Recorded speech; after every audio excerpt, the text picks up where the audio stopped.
പെരുന്നാളായാലും ഉത്സവമായാലും നമുക്ക്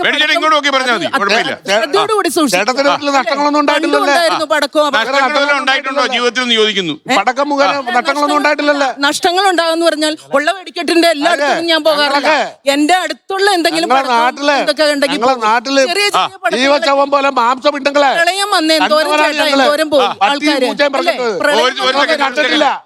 പട്ടിയും പൂച്ചയും പിറക്കിക്കൊണ്ട് പോകുന്നത് കുത്തി വലിച്ചോണ്ട് പോകുന്ന കണ്ടവരാണ്. അതിൽ ഒത്തിരി വിഷമം.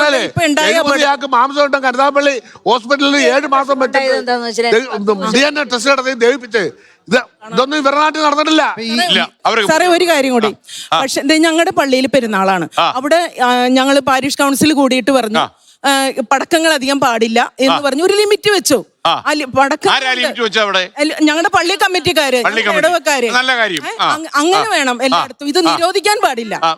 പൂരമില്ല എന്ന് പറഞ്ഞപ്പോ ആദ്യം തന്നെ എന്റെ ചിന്തയിലേക്ക് കടന്നു വന്നത്, അപ്പൊ എത്ര രൂപ മുടക്കി സാധനങ്ങൾ ഉണ്ടാക്കി വെച്ചിട്ടുണ്ടാവും, അത് ഇവിടെ പിന്നെ അത് പൊട്ടിക്കാൻ പറ്റൂല്ലോ പൂരത്തിന് ഇല്ലാന്ന് പറയുമ്പോ, അപ്പൊ പൊട്ടിക്കാൻ പറ്റൂല. അപ്പൊ എത്രമാത്രം സാമ്പത്തിക നഷ്ടം വന്നിട്ടുണ്ട് ഈ പറഞ്ഞോണം ഈ ചേച്ചിമാരുടെ ഒക്കെ പ്രവർത്തനത്തിന് ഫലം ഇല്ലാതായില്ലേ.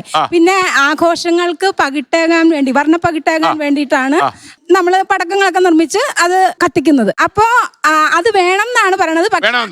ഈ വെടിക്കെട്ട് നടത്തുന്ന കമ്മിറ്റികള് ഇപ്പൊ അമ്പലമായാലും പള്ളിയായാലും ഇത്തരത്തിൽ ഏതെങ്കിലും അപകടം വരുത്തുന്നവർക്ക് അത് മതിയായ പണം കൊടുക്കാൻ, അല്ലെങ്കിൽ സാമ്പത്തിക സഹായം അപകടം പറ്റുന്നവർക്ക് കൊടുക്കാൻ ആ അമ്പല കമ്മിറ്റികൾ, പള്ളി കമ്മിറ്റികൾ, കേരളത്തിലെ അമ്പലങ്ങളും പള്ളി പെരുന്നാളുകളും ഇൻഷുർ ചെയ്യാൻ നിയമമുണ്ട്. അതനുസരിച്ച് ഈ കുറഞ്ഞത് 25 ലക്ഷം രൂപയ്ക്ക് ഇൻഷുർ ചെയ്തതിന് ശേഷം മാത്രമേ ഉത്സവമാണെങ്കിലും പെരുന്നാളാണെങ്കിലും നടത്താൻ നിയമമുള്ളൂ.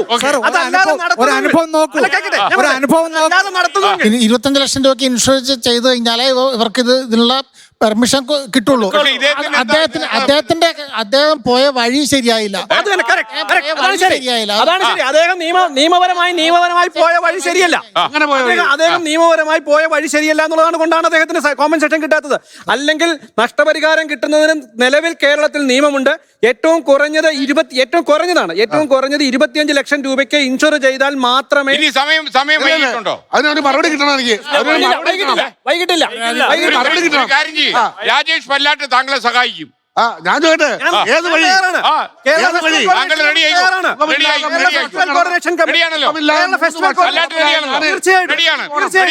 ഞാൻ തയ്യാറാണ്. കേരള ഫെസ്റ്റിവൽ കോർഡിനേഷൻ കമ്മിറ്റിക്ക് വേണ്ടി ഞാൻ പറയുന്നു, ഞങ്ങൾ തയ്യാറാണ് ഇതിന് കോമ്പൻസേഷൻ വാങ്ങിച്ചു കൊടുക്കാൻ. നമ്പർ തരണം.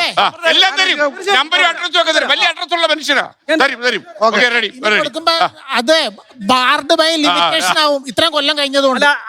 അദ്ദേഹം ക്ലെയിം ചെയ്തിട്ടില്ലെങ്കിൽ പ്രോബ്ലം ഇല്ല. ഞാൻ ഇന്ന് ഞങ്ങളുടെ പള്ളിയിൽ പെരുന്നാൾ കഴിഞ്ഞാണ് ഞാൻ ഇന്ന് ഇവിടെ വന്നേക്കാം. പെരുന്നാൾ കഴിഞ്ഞു. വെടിക്കെട്ട് ഞങ്ങൾ അതേ രീതിയിൽ ചെറിയ രീതിയിലാണ് നടത്താൻ കമ്മിറ്റിയിലുള്ളതാണ്. കമ്മിറ്റിയിൽ തീരുമാനിച്ചു ചെറുതായ രീതിയിൽ ആഘോഷത്തിന്.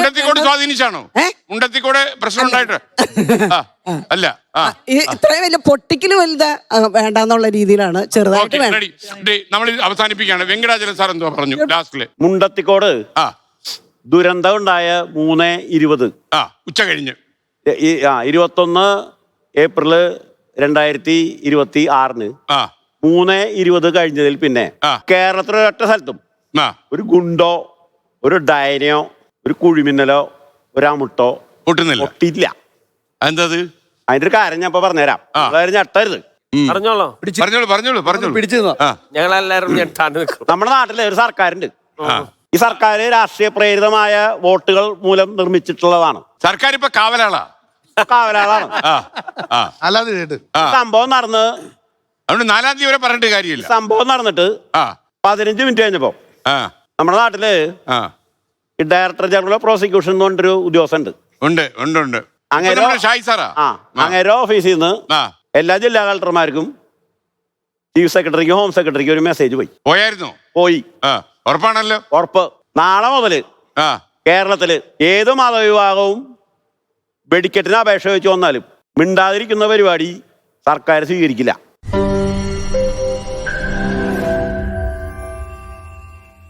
ലോകത്തെവിടെയായാലും ഏത് സമയത്തും 24 വാർത്തകളും ഓഗ്മെന്റഡ് റിയാലിറ്റി പാക്കേജുകളും എക്സ്പ്ലെയിനറുകളും വിശദമായി കാണാൻ ഞങ്ങളുടെ യൂട്യൂബ് ചാനൽ നിങ്ങൾക്ക് സബ്സ്ക്രൈബ് ചെയ്യാം.